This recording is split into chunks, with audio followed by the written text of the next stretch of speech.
भल्या सकाळचा तो सोनेरी क्षण, पहाटेच्या धुक्यातून उमलणारे सूर्यकिरण जेव्हा गोठ्यात येऊन विसवतात, तेव्हा संपूर्ण मुक्तसंचार गोठा जणू देवाचा देवारा होतो. गायींच्या नजरेतली शांतता, त्यांचं हंबरणं, त्यांचं बागडणं आणि त्यांचं मुक्तसंचार करणं, सोबतीला वासरांचं हुंदडणं आणि त्यांचं गायींना बिलगणं आणि गोठ्यातील कोंबड्यांच्या कुंजनातला जिवंतपणा, सगळं मिळून जणू एका कागदावर उमटलेलं निसर्ग चित्रच.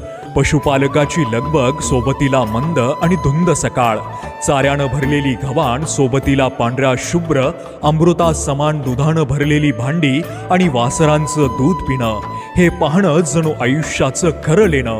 गायींच्या कपाळावर फिरणाऱ्या मायेच्या स्पर्शात खरा सुखाचा अर्थ दडलाय. हा गोठा म्हणजे फक्त जनावरांचा गोठा नाही, तर कष्ट, माया, समाधान आणि समृद्धीचं जिवंत चित्र आहे. मुक्तसंचार गोठा, त्यात फायदा मोठा.